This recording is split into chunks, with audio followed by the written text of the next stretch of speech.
out of the stick of Mikita, and Stan is in, and Stan score! Sensational move on the part of Mikita. Likely one of the greatest that ever played the game. Slippery with the puck. He made people look like outdoor backhouses. The way he could handle the biscuit. Came to play all the time and was very confident in the way he played. He was a competitor, and it was always a challenge to play against him because you had to play your best. Otherwise, he was going to make you look foolish. Stan Mikita was the outstanding player on the ice, no question in my mind. There's no doubt he's one of the great hockey players, particularly around a net. Stan Mikita stood 5 feet 9 inches tall and weighed 165 pounds. By NHL standards, he was nobody's idea of a nightmare. Yet for 22 seasons, he terrorized every opponent who dared step onto the ice against the Chicago Blackhawks. He arrived in Canada at 8 years old, speaking no English, owning nothing. He left the game as one of the most complete players the sport had ever produced. Bobby Hull, his teammate and fellow legend, put it simply: Stan is tougher than a night in jail. Do not go anywhere, because the stories you are about to hear will show you exactly how terrifying he truly was. Before Stan Mikita became a gentleman of the game, he was something else entirely. In his own autobiography, I Play to Win, published in 1967, Mikita openly admitted, "Do I play dirty? I have to say that sometimes I certainly do." He was not exaggerating. Despite standing only 5 feet 9 inches and weighing 165 pounds, Mikita made himself one of the most feared and despised players in the league through a calculated arsenal of dirty tricks. He speared opponents in the groin and stomach with the blade of his stick when referees looked away.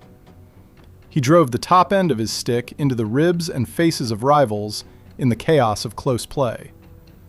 He attacked from behind to break concentration and shatter confidence. He delivered vicious elbow strikes during board battles with the precision of someone who had been fighting for survival since childhood. The numbers backed up the reputation. In the 1964-65 season, Mikita led the entire NHL with 154 penalty minutes. In Montreal especially, the hatred was personal. French-Canadian fans called him the Little Devil, a title earned not through affection, but through pure, burning contempt. Detroit Red Wings legend Bill Gadsby once looked Mikita in the eye after being speared and said, "One day I am going to hit you so hard, you will never get up again." When Stan Mikita was a young and arrogant player, he made the mistake that most rookies only make once.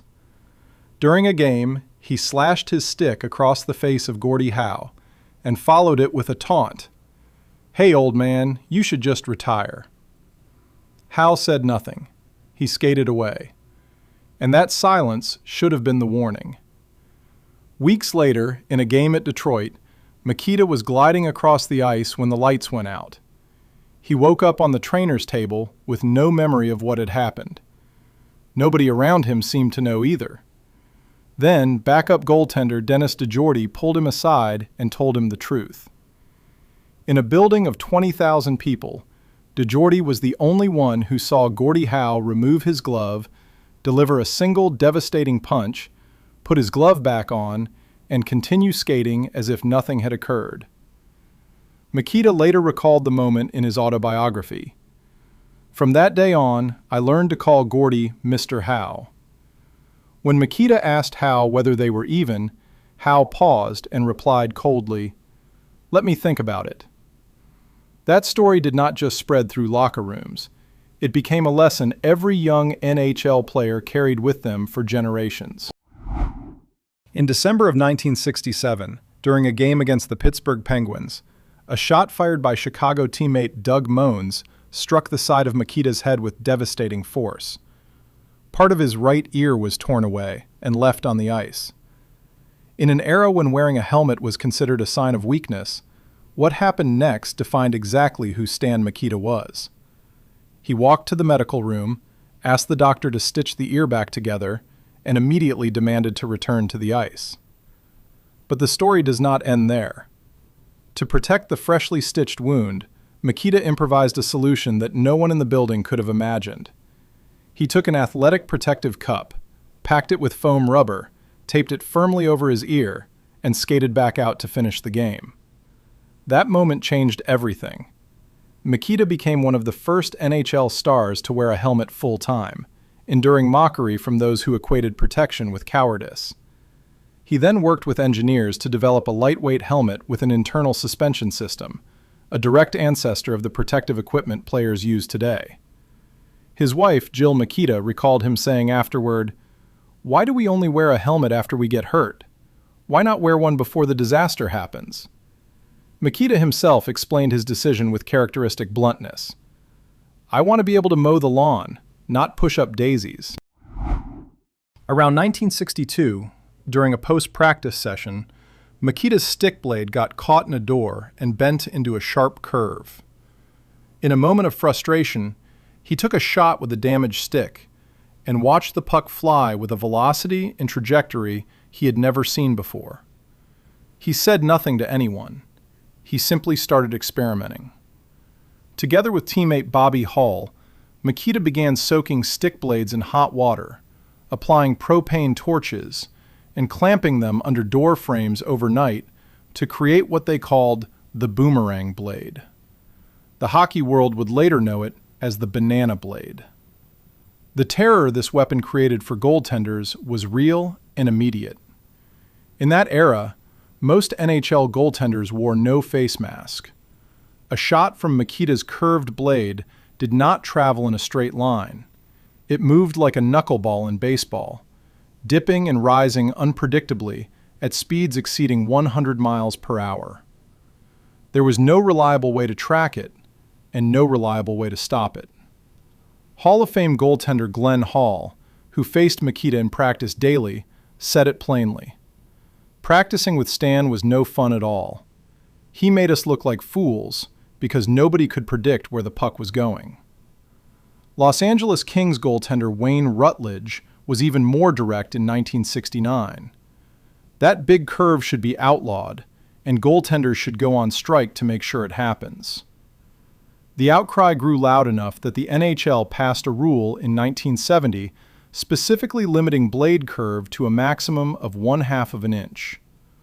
One player had forced an entire league to rewrite its rulebook. In a game against the Montreal Canadiens, Stan Mikita decided his stick was damaged and needed to be replaced. Referee John Ashley disagreed and refused the request. Most players would have argued briefly and moved on. Mikita was not most players. He placed the stick flat on the ice, raised his skate blade, and stomped it into pieces in front of thousands of spectators, and the referee who had just denied him. He was ejected from the game and handed a significant fine. He did not appear to regret either consequence. The message was not directed only at John Ashley. It was directed at every official, every opponent, and every authority figure in the building. Stan Mikita would not accept what he considered unjust, regardless of the cost to himself. Stan Mikita remains the only player in NHL history to win the Art Ross Trophy, the Hart Trophy, and the Lady Byng Trophy in the same season. He did not do it once. He did it in 2 consecutive seasons, 1966-67 and 1967-68. The best scorer, the most valuable player, the most sportsmanlike, all 3, back to back. Tony Esposito, his Chicago teammate and Hall of Fame goaltender, said in 2018, "Stan was the heart and soul of Chicago for more than 2 decades. He was a complete player in every sense of the word." Bobby Hull said it first and said it best. "Stan is tougher than a night in jail." Now you know exactly what he meant.